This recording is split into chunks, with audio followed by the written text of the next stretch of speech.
नमस्कार, आप देख रहे हैं सीहोर लाइव 24 न्यूज और मैं हूं विमल राय। आइए बात करते हैं इस समय की बड़ी खबरों की।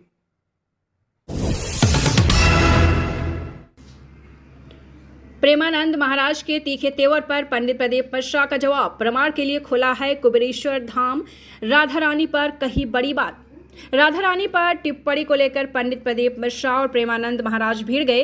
प्रेमानंद महाराज ने इसे लेकर तल्ख तेवर दिखाए थे। इस पर प्रदीप मिश्रा ने अब तोड़ी चुप्पी। उन्होंने कहा कि प्रेमानंद महाराज जिस सम्मानित संत हैं वह मुझे बुला लेते तो मैं पहुंच जाता। राधा रानी पर कथावाचक पंडित प्रदीप मिश्रा की टिप्पणी का मामला तूल पकड़ता जा रहा है। वृंदावन के संत इससे नाराज हैं। प्रेमानंद महाराज तो प्रदीप मिश्रा की बातों पर आग बबूला थे। उन्होंने यहाँ तक कह दिया कि तुझे नर्क जाने से कोई नहीं बचा पाएगा। अब पंडित प्रदीप मिश्रा ने इस पूरे मामले पर चुप्पी तोड़ी है। उन्होंने वृंदावन के संतों को सम्मान के साथ जवाब दिया है। साथ ही राधा रानी की मायके वाली बात पर अडिग हैं, लेकिन उन्होंने कहा है कि राधा रानी मेरी मां है और मैं उनके चरणों का सेवक हूं। दरअसल राधा रानी विवाद के बीच पंडित प्रदीप मिश्रा खंडवा के ओमकारेश्वर में कथा सुना रहे हैं। उन्होंने इस विवाद पर कहा कि जो कुछ बोलूंगा प्रमाण से बोलूंगा, बिना प्रमाण के कुछ नहीं बोलूंगा। उन्होंने कहा कि जिस महाराज को प्रमाण चाहिए, कुबेरेश्वर धाम खुला पड़ा है, आ जाओ, प्रमाण लेकर जाओ। मुझे वहां के विद्वानों ने कहा कि हम यहाँ सभा रखेंगे, आप पधारे, उसमें अपनी बात रखना। हमारे यहाँ पत्र आया है, हमने भी पत्र के माध्यम से उन्हें सूचना दी है कि हम पहुंचेंगे, वहां पर बात करेंगे। पंडित प्रदीप मिश्रा ने कहा कि इसका प्रमाण हम पहले दे चुके हैं, लेकिन जिसकी दृष्टि में सीहोर वाला महाराज गलत है, वो जिंदगी भर कितना भी प्रमाण दे, जैसे माता रानी प्रमाण दे देकर आखिरी में जमीन में चली गई, पर उसकी किसी ने नहीं मानी। ऐसा चाहते हैं दुनिया के लोग कि तुम प्रमाण देते रहो, देते रहो। उन्होंने आगे कहा कि क्या प्रमाण चाहिए। मेरी मां ने सौगंध खाकर बिठाया था कि इस व्यास पीठ से वो शब्द बोलना जो हमारे शास्त्रों में है।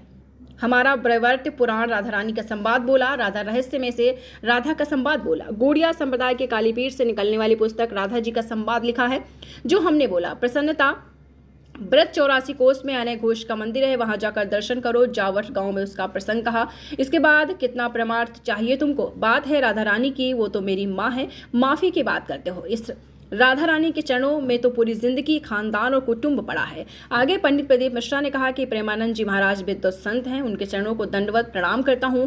भारत की भूमि पर और ब्रज में इतने बड़े रसिक संत कोई और नहीं होंगे। अगर वो एक फोन कर देते कि प्रदीप तुझे आना है, उनका ये दास दंडवत करता करता उनके चरणों में पहुंच जाता और उनसे बात करता। मैं उन्हें प्रणाम करता हूं, जिनके दिव्या पर इस बावरे का नाम तो आया, कैसे भी आया, कल्याण तो हो गया।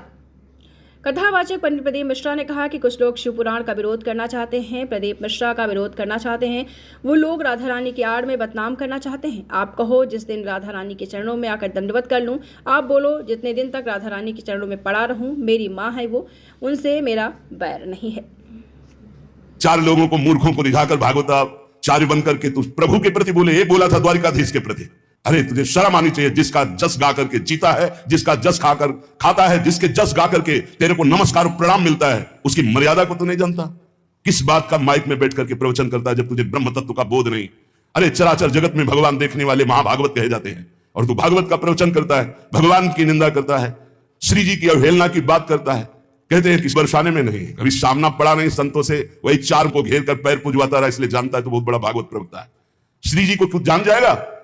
प्यारोढ़ क्षम देने अच्छे सुखादे नाम तो ध्यानगम, जो भगवान शंकर और ब्रह्मा सुखादि के भी ध्यान में नहीं आने वाली है, वो हमारी लाडली जो है। और रही बरसाने की बात, श्री जी बरसाने में है कि नहीं, तो अभी कितने ग्रंथों का स्वाध्याय किया है, अभी रस ग्रंथों में प्रवेश ही नहीं हुआ। ये 4 श्लोक पढ़ लिए, भागवत प्रवक्ता बन गए। जो मन आया सो नरक जाओगे। ध्यान रखना, वृंदावन की भूमि से गरज कर कह रहा हूं, बोलने का अधिकार तब है जब तत्व का बोध हो जाए। बोलने का अधिकार है दैन्य होकर अपने इष्ट की यश गाथा गाओ, जिससे आस्तिकता बढ़े, नास्तिकता नहीं। अपने हमारी और भी खबरें देखने के लिए आप हमारे चैनल को सब्सक्राइब करें और साथ ही आने वाली बेल आइकन को दबाएं, ताकि हर खबर सबसे पहले आप तक पहुंच सके। खबरों में अभी इतना ही। आप बने रहिए सीहोर लाइव 24 के साथ। नमस्कार।